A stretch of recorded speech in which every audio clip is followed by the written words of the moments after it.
Amada preciosa, meus irmãos e amigos, saudações no melhor dia do nosso esposo Melquisedeque, nosso Deus de misericórdia e amor eterno. Cada dia se vem mais limpos. Estamos nos arrumando e a amada cada dia fica mais formosa, disposta como uma esposa ataviada para seu marido. Que lindo! Como estão tratando o seu próximo? Lembrem sempre, em todo momento, agradar primeiro a Deus, porque tudo o que você faz é para agradar primeiro a Melquisedeque. Tudo o que você faça, faça com muito amor e detalhes, como se fosse para o rei, e vai ver como todas as coisas vão sair bem. E como vai com o inimigo? Estão pelejando a boa batalha? Não a má? Lembrem que a batalha é boa. Raba Melquisedeque. Bom, vamos para a comida, o maná fresco de hoje. O tema de hoje é trazidos desde o ventre. Está escrito que nem carne e nem sangue herdarão o reino dos céus. Os teólogos e os religiosos, todos os que estão investigando sobre Jesus de Nazaré e sobre Maria Madalena, pensam que essa descendência de Abraão, ou essa linhagem de Davi, ou essa raiz de Jessé, é por uma linhagem sanguínea e não é. Vamos ver evidências onde podemos ver de onde sai essa linhagem real de Deus. Leiamos em Isaías 46. Ouvi-me, ó casa de Jacó, e todo o restante da casa de Israel, os que são trazidos por mim desde o ventre, os que são levados desde a matriz. E até a velhice eu mesmo, e até as cãs eu vos suportarei. Eu vos fiz, eu levarei, eu suportarei e guardarei. Lembrai-vos das coisas passadas, desde a antiguidade, porque eu sou Deus e não há outro Deus, e nada há semelhante a mim, que anuncio o porvir desde o princípio, e desde a antiguidade o que ainda não foi feito. Que digo, o meu conselho permanecerá e farei tudo o que eu quero. Aí estamos vendo como o Senhor diz claramente que ele faz como ele quer. E os que são dele são trazidos desde o ventre, levados desde a matriz. Em outras palavras, os que são dele são depositados no ventre, assim como foi Jesus de Nazaré, e todos os que são escolhidos e predestinados. Essa é uma linhagem que não tem nada a ver com carne e nem sangue. Noé, sendo descendente de Adão, foi um homem justo? No capítulo 5 de Gênesis, aí podem ver as gerações de Adão. E Noé foi o escolhido ou o que foi trazido desde o ventre nessa geração?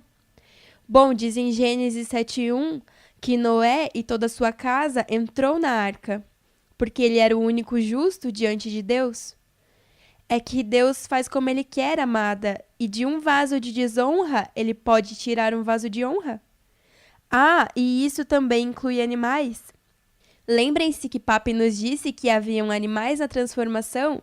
Bom, eles também têm parte dessa glória.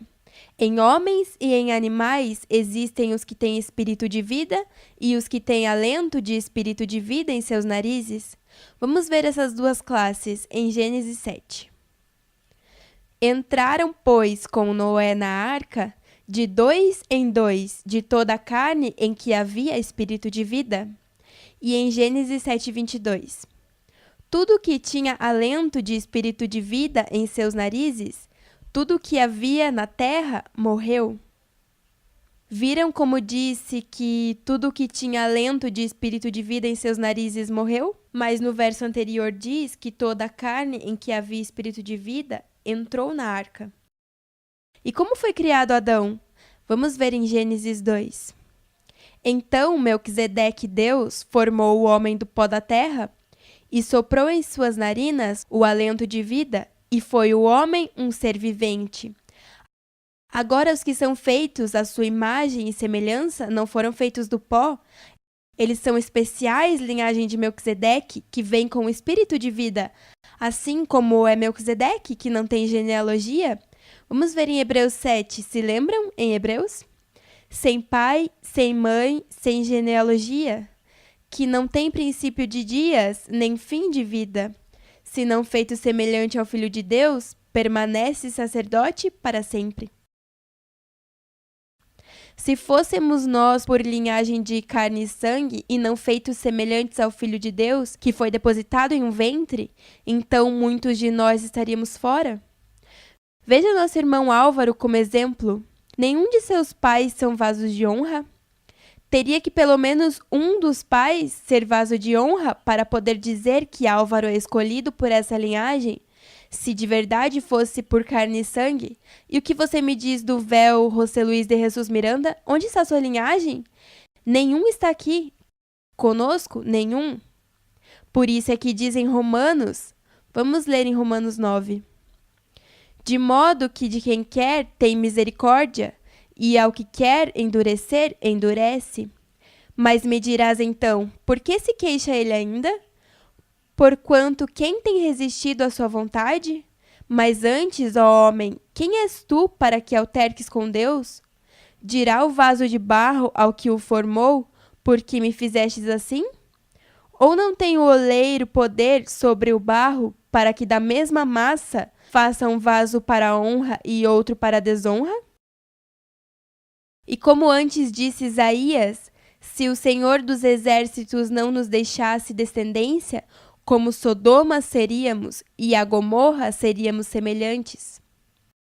Ele faz como quer, e essa descendência não era de carne e sangue, era de fé. Os que não são trazidos desde o ventre, os que são como Sodoma e Gomorra, esses são os que estão fora de Melquisedeque, na desordem. Eles sim podem ser comparados a Sodoma e Gomorra. Veja como Jesus disse aos fariseus, que acreditam que porque são judeus e da descendência de Abraão, dessa linhagem, tem um pai para receber herança. Vamos a Mateus. E vendo ele, muitos dos fariseus e dos saduceus que vinham ao seu batismo, dizia-lhes: raça de víboras, quem vos ensinou a fugir da ira futura? Produzi, pois, frutos dignos de arrependimento. E não penseis dizer dentro de vós mesmos: temos por pai a Abraão, porque eu vos digo que mesmo dessas pedras Deus pode levantar filhos a Abraão. Ah, uau! Se dão conta, amada, como Deus não precisa dessa carne que para nada se aproveita? Bom, o próprio Jesus, que diziam: ó, Hosana ao filho de Davi, não era nem da descendência de Davi. José era da linhagem de Davi, mas ele não era o pai biológico de Jesus. Então, nem José nem Maria foram os pais biológicos de Jesus. Maria foi o vaso, o ventre que Deus usou, mas o sangue que corria pela veia de Jesus não era nem de Maria nem de José. Podem ver no capítulo 1 de Mateus, onde diz a genealogia desde Abraão até José. Essas pessoas que escrevem esses livros estão tão turbados. Na versão Reina Valera de 1960, eles escrevem como título Genealogia de Jesus Cristo e termina em José. E José não foi nada de Jesus. Ele foi seu padrasto. Nós somos da linhagem de Melquisedeque, que não é por carne e nem sangue. Por isso é que ele diz em Salmos 82: eu disse, vós sois deuses, e todos vós, filhos do Altíssimo. Isso é porque somos depositados em um ventre, como Jesus de Nazaré e como José Luiz de Jesus Miranda. Da mesma maneira, nenhum dos pais biológicos desse véu foram iluminados. Veja como diz em João 1. Mas a todos quantos o receberam, aos que creem em seu nome, deu-lhes o poder de serem feitos filhos de Deus, os quais não são gerados do sangue, nem da vontade do sangue, nem da vontade do varão, mas de Deus. Nem carne e nem sangue herdarão o reino dos céus. Se fosse assim, todos os filhos do véu de José Luiz de Jesus Miranda seriam iluminados, e nenhum está iluminado. Estão todos dispersos em suas próprias mentes carnais, e juram que vão ser transformados. Porque eles pensam que, porque são filhos de carne e sangue, têm entrada grátis. Mas veja como diz em 1 Coríntios 15. E assim como trouxemos a imagem do terrenal, traremos também a imagem do celestial. Por isso digo, irmãos, que a carne e o sangue não podem herdar o reino dos céus, nem a corrupção herda a incorrupção. Na carne, a corrupção, e ele gera espíritos não carnais, Estamos nesse mundo, mas não somos deste mundo. Os que estão na corrupção da carne, que significa não estar na ordem de Melquisedeque, não vão herdar a incorrupção e ponto? Então, estão os que são trazidos ou depositados no ventre, ou os que são feitos do pó. Veja como Melquisedeque diz a Noé quando faz o pacto com eles em Gênesis 9. E disse Deus: Este é o sinal do pacto que estabeleço entre mim e vós, e todo ser vivente que está convosco, por gerações eternas. Viram como ele separa Noé e sua casa de todo ser vivente que esteve com eles? Nós, os que fazemos o bem para agradar a nosso Deus, somos co-herdeiros da vida eterna. Mas esses seres viventes que não fazem o bem porque gostam mais das trevas do que da luz, seu pai é o diabo, os desejos enganosos de sua carne. Eles morrerão porque são feitos do pó. Veja em Gênesis. Com o suor do teu rosto comerás o pão, até que te tornes a terra. Porque dela foste tomado, pois és pó, e em pó te tornarás. Nós somos descendentes de Abraão pela sua semente de fé, não de carne e sangue. Deus viola suas próprias leis. Ele não se importa com linhagem de carne e sangue. Bom, de pedras disse que pode levantar filhos de fé para Abraão. Os que somos trazidos desde o ventre temos o discernimento entre o bem e o mal. Sabemos julgar bem as coisas e não julgar à primeira vista.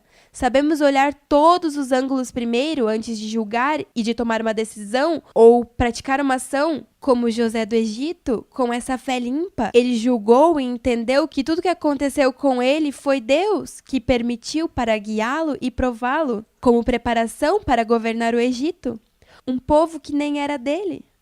Ele soube amar a seus irmãos apesar de tudo o que fizeram. Isso é algo bem impressionante, mas assim mesmo somos nós. E isso não é fingido. Isso vem diretamente do Deus vivente que nos fez a sua imagem e semelhança. Não podemos dizer que somos deuses de Melquisedeque e não poder julgar uma situação ou uma conversa com maturidade e sabedoria? Eu fico assombrada de ver que nessa altura de maturidade me escrevem para se queixar. Abençoados, eu recomendo que leiam a história de José do Egito, ou a história de Daniel, que foi escravo por 70 anos, e outras histórias mais que estão nas escrituras lindíssimas de fé. Aí sim estava a fé limpa e pura. Que esses homens e mulheres confiavam em Melquisedeque e não tinham queixas. Assim não vão nos transformar. Não está ouvindo bem os detalhes, abençoado, se está com queixas. Me perdoe, mas você não está usando suas armas e não está dando honra e glória a Melquisedeque? O que você está fazendo é mostrando que não está de acordo com o que está acontecendo contigo e colocando a culpa em outros. Se Deus é o que permite todas as coisas em tua vida, tem que amar essa situação e tratá-la com a sabedoria e maturidade de um Deus, não como um carnal. Porque então estamos agindo como crianças que não foram ensinadas bem por nosso Pai. Imagine quando você for governar uma nação, vai chamar a Papi para pedir instruções? Quando você é um Deus que julga todas as coisas e não é julgado por ninguém? Você sabe por que não é julgado por ninguém? Porque se há justiça em ti, julgastes bem e tomastes a melhor decisão, eu espero não receber mais queixas de ninguém. Resolva o que você está passando, porque aqui todos somos mais que vencedores e todos queremos chegar à meta. Não temos tempo para estar com bobagens da carne. Vamos para diante e que nada nem ninguém te tire do teu reinado, porque pode perder teu galardão por estar ocupado com bobagens. Julgue bem as coisas, não olhe só a tua parte, olhe também a parte do outro para que veja as coisas mais claras. Seja justo. Lembre-se que Deus vai nos usar, mas se desde agora você não é útil, não vão te transformar, e Deus é justo e não injusto. Tem que tirar desse tesouro o velho e o novo para poder julgar as coisas com justiça, bom proceder e amor. Veja que lindo esse verso que se aplica a nós, os maduros, em 1ª Carta aos Coríntios. Todavia falamos sabedoria entre os que alcançaram maturidade, e sabedoria não deste século, nem dos príncipes deste século, que perecem. Mas o que é espiritual julga todas as coisas, mas ele não é julgado por ninguém. Assim somos nós, os que alcançaram maturidade por exercitar os sentidos, o exercício de julgar todas as coisas com justiça e equidade. Para isso vão nos transformar. Se agora você não pode julgar bem as coisas, então não está atuando como um que foi trazido desde o ventre. Tens que atuar como um Deus que julga bem as coisas. Melhor, use a mente de Cristo para julgar com sabedoria e com essa ordem, e assim andará bem e em obediência. Não fique falando demais para depois ter que estar pedindo desculpa a todo tempo, tão pouco. Isso não convém tão pouco. Veja como diz em Romanos 14. Tens tu fé? Tem-na em ti mesmo diante de Deus? Bem-aventurado aquele que não se condena a si mesmo naquilo que aprova. Diz, tem-na em ti mesmo diante de Deus, não diante dos homens. Pense bem antes de escrever um e-mail ou fazer uma ligação, um comentário. Somos deuses de Melquisedeque e nosso Deus é um Deus de ordem e não de desordem. E nunca esqueça que aos que o amam, todas as coisas obram para o bem e que as leves tribulações momentâneas produzem em nós um cada vez mais excelente e eterno peso de glória. Se está olhando o que se vê, então não vai reinar? Tens que viver por fé, como diz em 2 Coríntios 4. Não atentando nós nas coisas que se veem, mas nas que não se veem, porque as coisas que se veem são temporais, mas as que não se veem são eternas. Se queremos que o mortal seja absorvido pela vida, então temos que viver pelo que não se vê. Deixar de olhar as coisas temporais e olhar as que não se veem que são eternas. E queremos ser achados vestidos e não nus, como aquele que não estava vestido para bodas e o rei mandou que o tirassem em Mateus, vamos vê-lo. E o rei, entrando para ver os convidados, viu ali um homem que não estava trajado para as bodas. E disse-lhe, amigo, como entraste aqui sem estar vestido para bodas? E ele emudeceu. Disse então o rei aos servos, amarrai-o de pés e mãos, levai-o e lançai-o nas trevas de fora. Ali será o choro e o ranger de dentes, porque muitos são chamados e poucos escolhidos. Amada, nós somos esses poucos escolhidos pelo rei para governar. Mas nos exige tanta excelência, imagina, somos filhos do Deus Altíssimo. Não podemos atuar como se fôssemos qualquer coisa, não. Tudo temos que fazer com excelência, com qualidade de reis. Queremos ser achados vestidos e para assim ser revestidos de imortalidade. Vamos ver em 2ª carta aos Coríntios. Pois assim seremos achados vestidos e não nus. Porque também nós, os que estamos neste tabernáculo, gememos com angústia, porque não queríamos ser despidos, senão revestidos, para que o mortal seja absorvido pela vida. Queremos ser transformados, e para isso temos que cada dia vestir-nos de incorrupção e imortalidade. Veja na 1ª carta aos Coríntios. Porque é necessário que este corruptível se vista de incorrupção, e que este mortal se vista de imortalidade. Se nos vestimos de incorrupção, este mortal se converte em imortalidade, que é a transformação dos nossos corpos. Se você vive nessa ordem perfeita de Melquisedeque, está se vestindo dessa nova criação criada segundo Deus. Então, se somos esses que foram depositados no ventre, somos levados desde a matriz, então temos que atuar como esses deuses que andam conforme o Espírito, com amor, poder e domínio próprio. Vamos viver como os deuses que somos. Não permita que venha qualquer pessoa, em nome de Melquisedeque e de Miguel, a te contar uma história quando tem outra intenção. Julgue bem as intenções das pessoas e dos animais, para que comeces desde já a viver com essa autoridade que te foi delegada. Já estás aqui vivendo eternamente com o Rei de Reis e Senhor de Senhores. Comece desde já a atuar e viver como um Deus. Estamos orgulhosos de muitos de vocês que estão agradando ao Rei em todo momento. Recebam sem limites por ser os valentes soldados que estão seguros e confiantes em Melquisedeque, que nunca mentiu. E estão firmes esperando as maravilhas que vêm para os seus eleitos. Um abraço forte de minha parte e do rei, seus amigos para sempre os amamos.